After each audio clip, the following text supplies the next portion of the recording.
distinguished friends, much has been said about how much has been done in dealing with climate change, but I've followed events since the last conference, and things have only got worse. A war in the Middle East, a war in Ukraine, a war in the south of Yemen.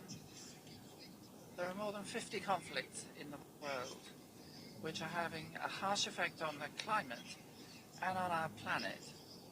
So what's got better? And who's started paying for the emissions? It's sufficient to say that today, when there's been so much concern about the deterioration of the climate,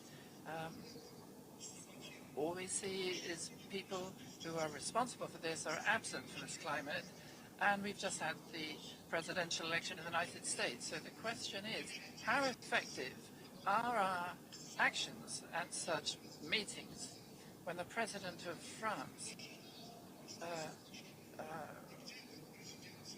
which was the country responsible for the Paris Agreement, he's not even here.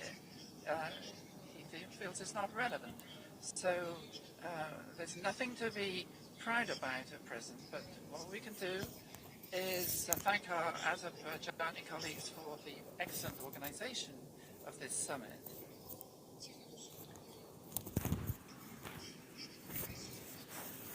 But what will come from the absence of people from this summit, it's not going to come from the United States.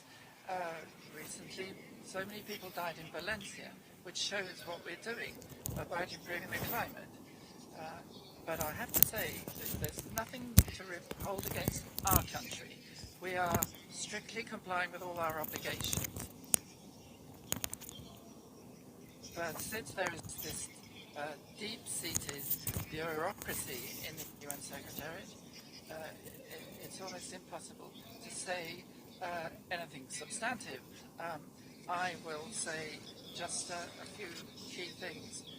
The climate has changed, it's a fact of life, and therefore the prime task is to restructure national economies, first and foremost agriculture, to take into account of the changing conditions and adapt it to these difficulties. And we have experience which we're prepared to share. Secondly, there's a need to help the developing countries to secure equal access to green technologies without impairing their national interests,